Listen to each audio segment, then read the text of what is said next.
ಎಲ್ರಿಗೂ ನಮಸ್ತೆ ಆತ್ಮೀಯರೇ, ನಾನು ನಿಮ್ಮ ಸತೀಶ್ HR. ಸ್ನೇಹಿತರೆ, ಕರ್ನಾಟಕ ರಾಜ್ಯ ಹಿಂದುಳಿದ ವರ್ಗಗಳ ಆಯೋಗ ಸಾಮಾಜಿಕ ಮತ್ತು ಶೈಕ್ಷಣಿಕ ಸಮೀಕ್ಷೆ 2025 ತಾಂತ್ರಿಕ ಸಮಸ್ಯೆಗಳಿಗೆ ಪರಿಹಾರ, ಇದಕ್ಕೆ ಸಂಬಂಧಪಟ್ಟಂಥ ಮಾಹಿತಿಯನ್ನು ತಮ್ಮೊಟ್ಟಿಗೆ ಹಂಚ್ಕೊಳ್ಳೋದಕ್ಕೆ ಬಯಸ್ತೀನಿ.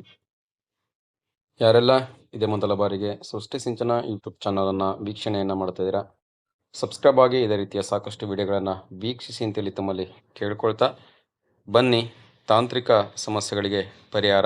ಏನೆಲ್ಲ ಸಮಸ್ಯೆಗಳು ಫೀಲ್ಡಲ್ಲಿ ಉದ್ಭವಿಸಿದವೆ, ಆ ಸಮಸ್ಯೆಗಳಿಗೆ ಟೆಕ್ನಿಷಿಯನಿಂದ ಯಾವ ರೀತಿ ಪರಿಹಾರ ಸಿಕ್ಕಿದೆ ಅಂತಕ್ಕಂಥದ್ದು. ಇಶ್ಯೂ ನಂಬರ್ 1, ಹೊಸ APK ಇನ್ಸ್ಟಾಲ್ ಮಾಡುವ ಬದಲು ಮೊಬೈಲ್ ಅಪ್ಲಿಕೇಶನ್ ಅನ್ನು ನವೀಕರಿಸಲು ಯಾವುದೇ ಆಯ್ಕೆ ಇದೆಯೇ?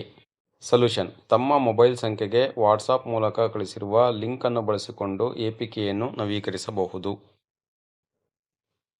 Issue number 2, please enter the ID number, error ಎಂದು ತೋರಿಸುತ್ತಿದೆ.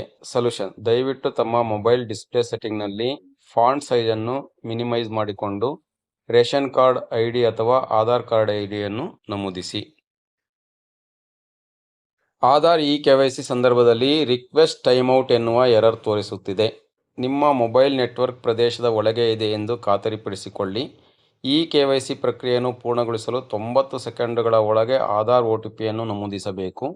KYCಯನ್ನು ಮುಖ ಗುರುತಿಸುವಿಕೆಯನ್ನು ಫೇಶಿಯಲ್ ಕ್ಯಾಪ್ಚರ್ ಬಳಸಿಕೊಂಡು ಪರಿಶೀಲಿಸಬಹುದು. ಇದು ತ್ವರಿತ ದೃಢೀಕರಣವನ್ನು ಒದಗಿಸುತ್ತದೆ.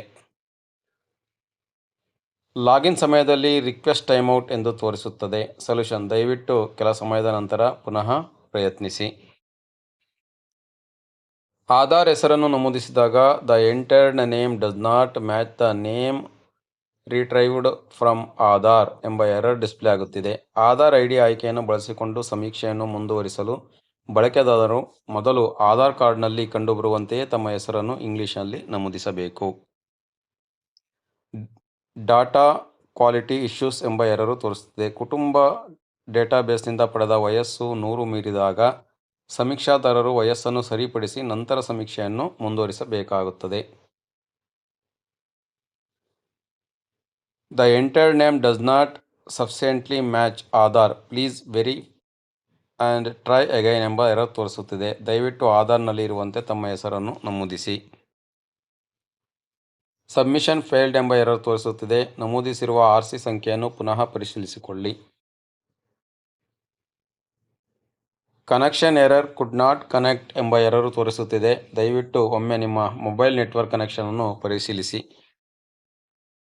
6 ವರ್ಷದ ಕೆಳಗಿನ ಮಕ್ಕಳಿಗೆ KYC ಮಾಡಲು KYC ಪೇಜ್ ತೋರಿಸುತ್ತಿದೆ. 6 ವರ್ಷಕ್ಕಿಂತ ಕಡಿಮೆ ವಯಸ್ಸಿನವರಾಗಿದ್ದರೆ ನಿಮ್ಮ ಬಳಿ ಆಧಾರ್ ಕಾರ್ಡ್ ಇದೆಯೇ ಎಂಬ ಪ್ರಶ್ನೆಯನ್ನು ಹೌದು ಅಥವಾ ಇಲ್ಲ ಎಂದು ಕೇಳಲಾಗುತ್ತದೆ. ಗಣತಿದಾರರು ಇಲ್ಲ ಎಂದು ಆಯ್ಕೆ ಮಾಡಿದಾಗ ಜನನ ಪ್ರಮಾಣ ಪತ್ರದ ಫೋಟೋ ಅಪ್ಲೋಡ್ ಮಾಡಿ ಸಮೀಕ್ಷೆಯನ್ನು ಮುಂದುವರಿಸಬೇಕು. ಸಮೀಕ್ಷೆಯನ್ನು ಪೂರ್ಣಗೊಳಿಸಿ ಸಬ್ಮಿಟ್ ಮಾಡುವಾಗ ಸಬ್ಮಿಷನ್ ಫೇಲ್ಡ್ ಎಂಬ ಎರರ್ ತೋರಿಸುತ್ತದೆ. ಸ್ವಲ್ಪ ಸಮಯದ ನಂತರ ಮರುಪ್ರಯತ್ನಿಸಿ. ಸ್ಟಾರ್ಟ್ ನ್ಯೂ ಸರ್ವೆ ಮೇಲೆ ಕ್ಲಿಕ್ ಮಾಡಿದಾಗ ಲೋಡಿಂಗ್ ಸರ್ಕಲ್ ತೋರಿಸುತ್ತದೆ. ದಯವಿಟ್ಟು ಒಮ್ಮೆ ನಿಮ್ಮ ಮೊಬೈಲ್ ನೆಟ್ವರ್ಕ್ ಕನೆಕ್ಷನ್ ಅನ್ನು ಪರಿಶೀಲಿಸಿಕೊಳ್ಳಿ. ಮೊಬೈಲ್ ಸಂಖ್ಯೆ ನಮೂದಿಸಿದ ನಂತರ server not fund, create user first ಎಂಬ ಎರರ್ ತೋರಿಸುತ್ತಿದ್ದರೆ ನಿಮ್ಮ ಮೊಬೈಲ್ ಸಂಖ್ಯೆಯು ವೈಟ್ ಲಿಸ್ಟ್ ಆಗಿದೆಯೇ ಇಲ್ಲವೇ ಎಂದು ಪರಿಶೀಲಿಸಿಕೊಳ್ಳಲು ನಿಮ್ಮ ತಹಸೀಲ್ದಾರರನ್ನು ಸಂಪರ್ಕಿಸಿ. ಮಾಹಿತಿ ನೀಡುವ ಸದಸ್ಯರ ಮೊಬೈಲ್ ಸಂಖ್ಯೆಯನ್ನು ನಮೂದಿಸಿದಾಗ ಫೇಲ್ ಟು ಸೆಂಡ್ OTP ಎಂಬ ಎರರ್ ತೋರಿಸುತ್ತಿದೆ. ರೀಸೆಂಡ್ OTP ಬಟನ್ ಮೇಲೆ ಕ್ಲಿಕ್ ಮಾಡಿ ಹಾಗೂ OTP ಬರುವವರೆಗೂ ನಿರೀಕ್ಷಿಸಿ ಹಾಗೂ ಮೊಬೈಲ್ ನೆಟ್ವರ್ಕನ್ನು ಒಮ್ಮೆ ಪರಿಶೀಲಿಸಿಕೊಳ್ಳಿ. ರೇಷನ್ ಕಾರ್ಡ್ ನಂಬರನ್ನು ನಮೂದಿಸಿದಾಗ ಡೂಪ್ಲಿಕೇಟ್ ಲೋಕಲ್ ಎಂಬ ಎರರ್ ತೋರಿಸುತ್ತಿದೆ. ದಯವಿಟ್ಟು ಈಗಾಗಲೇ ಡ್ರಾಫ್ಟ್ನಲ್ಲಿ ಇರುವ ಅಪ್ಲಿಕೇಶನ್ ಅನ್ನು ಮುಂದುವರಿಸಿ. ರೇಷನ್ ಕಾರ್ಡ್ ನಂಬರ್ ಹಾಕಿದ ನಂತರ no data found for the given criteria ಎಂಬ ಎರರ್ ತೋರಿಸುತ್ತಿದೆ. ನಮೂದಿಸಿರುವ RC ನಂಬರ್ ಸರಿಯಾಗಿದೆಯೇ ಎಂದು ಪರಿಶೀಲಿಸಿ. ಗ್ರಾಮ, ಪಟ್ಟಣ, ನಗರದ ಹೆಸರು ಸೆಲೆಕ್ಟ್ ಮಾಡಿದ ನಂತರ ದ ಫೀಲ್ಡ್ ಈಸ್ ರಿಕ್ವೈರ್ಡ್ ಎಂಬ ಎರರ್ ತೋರಿಸುತ್ತಿದೆ. ದಯವಿಟ್ಟು ತಮ್ಮ ಜಿಲ್ಲೆಯ DPM ಅನ್ನು ಸಂಪರ್ಕಿಸಿ. ಒಂದು ಮನೆಗೆ ಹಲವಾರು EHD ಸಂಖ್ಯೆಗಳು ಇದ್ದರೆ ಏನು ಮಾಡುವುದು? ಒಂದೊಂದು EHD ಸಂಖ್ಯೆಯನ್ನು ಒಂದೊಂದು ಮನೆಗೆ ಬಳಕೆ ಮಾಡಿಕೊಂಡು ಸರ್ವೆಯನ್ನು ಮಾಡಬಹುದು. ಸರ್ವೆಯನ್ನು ಪೂರ್ತಿಯಾಗಿ ಭರ್ತಿ ಮಾಡಿದ ನಂತರ ಸಬ್ಮಿಟ್ ಮೇಲೆ ಕ್ಲಿಕ್ ಮಾಡಿದಾಗ submission failed, this person are already completed ಎಂಬ ಎರರು ತೋರಿಸುತ್ತಿದೆ. ಈ ವ್ಯಕ್ತಿಯ ಸರ್ವೆ ಈಗಾಗಲೇ ಪೂರ್ಣಗೊಂಡಿರುತ್ತದೆ. ಲಾಗಿನ್ ಪೇಜ್ನಲ್ಲಿ OTP ನಮೂದಿಸಿದಾಗ OTP ವ್ಯಾಲಿಡೇಷನ್ ಫೇಲ್ಡ್ ಎಂಬ ಎರರ್ ತೋರಿಸುತ್ತಿದೆ. ದಯವಿಟ್ಟು ನಿಮ್ಮ ಮೊಬೈಲ್ ಸಂಖ್ಯೆಗೆ ಈಗಾಗಲೇ ಕಳಿಸಿಕೊಟ್ಟಿರುವ MPIN ಅನ್ನು ಸರಿಯಾಗಿ ನಮೂದಿಸಿ ಹಾಗೂ ಪರಿಶೀಲಿಸಿ. UHID ಪಟ್ಟಿಯಲ್ಲಿ ಯಾವುದೇ UHID ಸಂಖ್ಯೆಗಳು ಜನರೇಟ್ ಆಗಿರುವುದಿಲ್ಲ. ದಯವಿಟ್ಟು ನೋ UHID ಅನ್ನು ಆಯ್ಕೆ ಮಾಡಿಕೊಂಡು ಜನರೇಟ್ ಬಟನ್ ಮೇಲೆ ಕ್ಲಿಕ್ ಮಾಡಿ ಹೊಸ UHID ಸಂಖ್ಯೆ ಜನರೇಟ್ ಆಗುತ್ತದೆ. ನಂತರ ಸರ್ವೆಯನ್ನು ಪ್ರಾರಂಭಿಸಬಹುದು. ಲಿಂಕ್ ಮೂಲಕ APKಯನ್ನು ಡೌನ್ಲೋಡ್ ಮಾಡುವ ಸಮಯದಲ್ಲಿ ಈ ಎರರ್ ಪೇಜ್ ಡಿಸ್ಪ್ಲೇ ಆಗುತ್ತಿದೆ. ದಯವಿಟ್ಟು ತಮ್ಮ ಜಿಲ್ಲೆಯ DPM ಅನ್ನು ಸಂಪರ್ಕಿಸಿ ಹೊಸ ಅಥವಾ ಅಪ್ಡೇಟ್ APKಯನ್ನು ಸ್ವೀಕರಿಸಿ.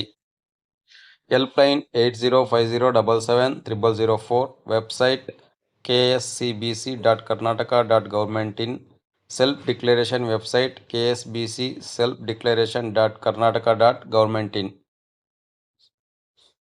ಸಮೀಕ್ಷಾದಾರರು ಸಮೀಕ್ಷೆಯನ್ನು ನಿಗದಿಪಡಿಸಿದ ಅವಧಿಯೊಳಗೆ ಮುಕ್ತಾಯಗೊಳಿಸಬೇಕು. ಧನ್ಯವಾದಗಳು. ಈ ಮಾಹಿತಿಯನ್ನು ತಮ್ಮೊಟ್ಟಿಗೆ ಹಂಚ್ಕೊಂಡಿದ್ದೀನಿ. ಯಾರೆಲ್ಲ ಇಷ್ಟೊತ್ತು ವಿಡಿಯೋನ ವೀಕ್ಷಣೆಯನ್ನು ಮಾಡಿದ್ರೆ ಎಲ್ರಿಗೂ ಕೂಡ ಮತ್ತೊಮ್ಮೆ ಧನ್ಯವಾದಗಳನ್ನ ತಿಳಿಸ್ತಾ ವಿಡಿಯೋವನ್ನು ಮುಕ್ತಾಯಗೊಳಿಸ್ತಿದ್ದೀನಿ. ನಮಸ್ತೆ.